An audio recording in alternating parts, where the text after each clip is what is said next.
Welcome back to The Matrix. Earlier this month, we found out that 4 and 10 are finally going to be crossing over in the world of Big Finish. Something that I predicted. Boom! Called it. I'm the winner. I'm the best Doctor Who fan. I win. But aren't we all winners? Tom Baker's still with us, still playing the Doctor to this day. Didn't always used to be like that. Prior to 2012, Tom Baker had some issues with reprising the role, and it took him ages to return to Big Finish in what was touted as a large return from a long absence. But that's not technically true, as Baker had actually been playing the role, at least on BBC Audio, cheeky bastard, from 2009 onwards. Matrix, give me something from that beehive. Right, brilliant. Just like that. I swear to God I'm not making these up. In the year 2009, the Fourth Doctor, for some reason, settles down in a cottage in Sussex.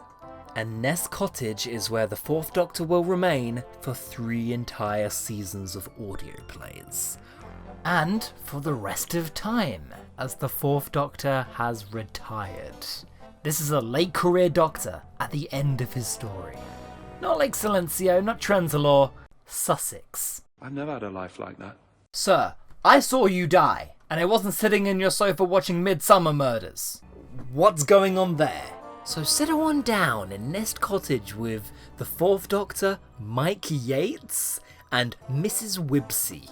Ah yes, the Doctor's closest friends, as he decides to fob off time and space and pull a canine and company exploring sci-fi mysteries around the countryside. It's a charming direction. Who knew that Sussex was such an exciting location for science fiction hijinks? The writer of this 15-episode run over 3 series over 3 years was Paul Mars. Here's what he has to say on the matter. Tom Baker was still the missing Doctor. No one could convince him to come back and recreate the role. He hadn't really been near it for 28 years. He was fiercely protective of his legacy and legendarily impossible for writers to please. What if, he wondered expansively, what if his Doctor Who hadn't regenerated after all? What if he had quietly retired to a village somewhere deep in the English countryside like Sherlock Holmes had? What if he had a dog and a tetchy housekeeper? And that is how they pulled Tom Baker back in. By a scarf. Carnivorous houseplants, nasty surgeons, rude archaeologists, and murder hornets are all major villains of this era. Yeah, we've got those too. No Daleks here for Mike Yates and the Fourth Doctor and his housekeeper to battle. Yeah, you don't get Sontarans in the countryside. Just Tories. It's only later series that interdimensional omnipotent threats such as the Demon and the Visitor start showing up.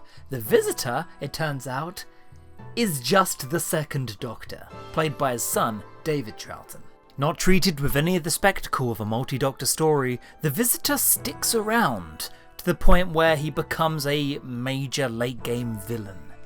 Paul Mars was just given full creative control, wasn't he? I think they said, as long as Tom likes it, just do it. He's a beloved British figure, don't let him get away again. Get back in the booth, old man! In fact, the most recurring villain in the Baker years may now be the Murder Hornets. Just when you think 2020 can't get any worse. But you want to hear about the scarf. The animated sentient scarf. Well, in the 2011 audio, Aladdin time, the Doctor and Mrs. Wibsey encounter a small boy claiming to be Aladdin in search of a fabled lamp. And that's your plot. The Doctor found his scarf had become animated and it began to talk to him.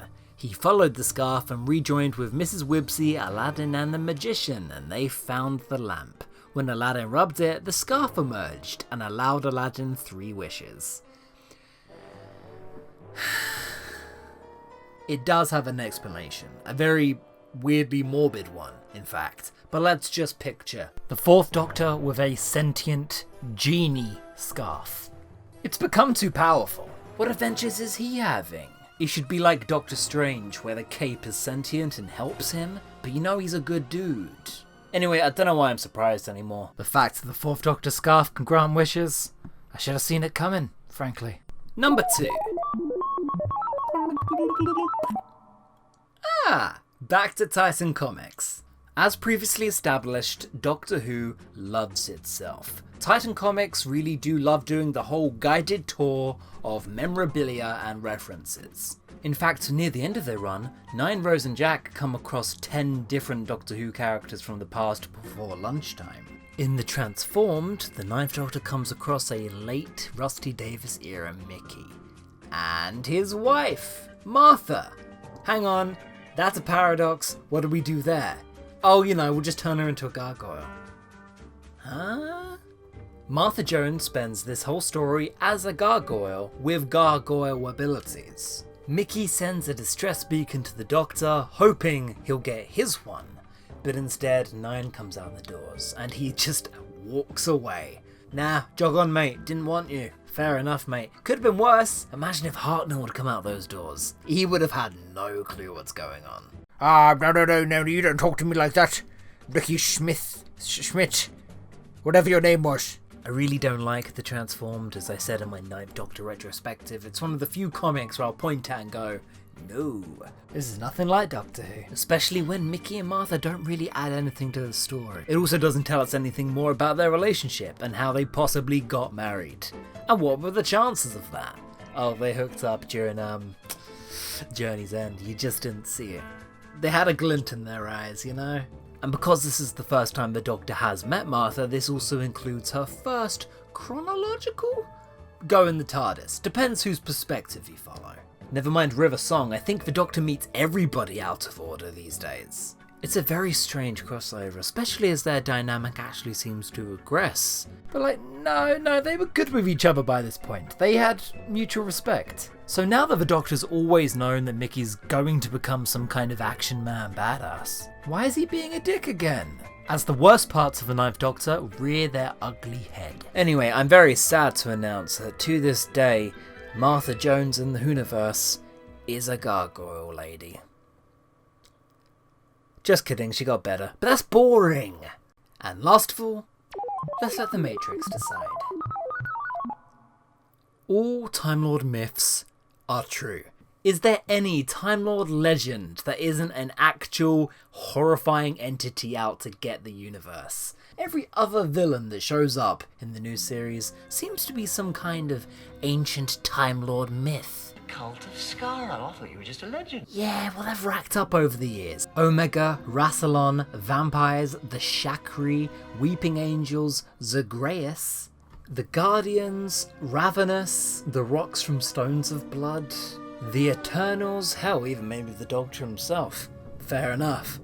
God, even the Solitract, the Talking Frog. The Talking Frog was a Time Lord myth. And I know there's more enemies, more obscure foes out there that have been given the same kind of treatment. It's a very easy way to paint a villain with higher stakes than they've earned.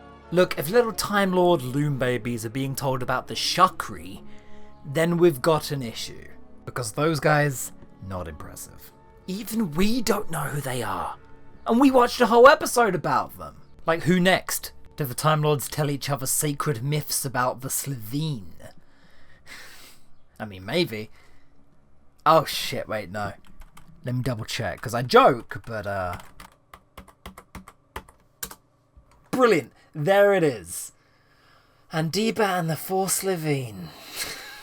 In Time Lord fairy tales. These captivating stories included mysterious myths and legends about heroes and monsters of all kinds from every corner of the universe, originally told to young Time Lords at bedtime. That one doesn't even make sense. Hang on, one of these is about Rose Tyler. A Time Lord's being taught stories of Rose Tyler. I like that. One of them is called Snow White and the Seven Keys to Doomsday. So, I'm not sure about this source. And you know what else this means, right? That every single story the Time Lords tell is true, but every piece of history is a lie. Name a single Gallifreyan development and I can tell you exactly who they stole it from. Huon Energy, they stole that from the Rachnos. The Matrix, a robot from Doctor Who Adventures. The Archons claim that they stole time travel from them. And Regeneration, I don't need to tell you about. Look at this empire taking credit for all of their achievements and culture. Who do they think they are? The British? So the fact that they can't even come up with their own mythology their own legends to tell and their own stories. Kind of adds up, actually. I like the idea that all of the Time Lords are aware of everything out there in the cosmos. They just don't want to touch it with a 10-foot pole. In fact, my headcanon is that Gallifrey tells stories about the outside world to enforce the non-intervention policy, make everybody scared of everything out there, and they won't ever leave. But how mad is it that every single one of them turned out to be real? They don't have bunyips, or mermaids. Like, it's okay for some of them to be fictional. The one time one of them was fictional, the Master was quick to fix that. Even the hybrid. The Doctor grew up on fairy tales about himself, and that's my favourite thing in the Moffat era, actually. And that is us done for another one. That makes 10 of these now.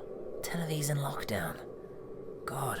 If you know your own bit of strange canon or bizarre minutiae, feel free to drop it down in the comments. I might even nab it. Thank you. Be well. See you soon.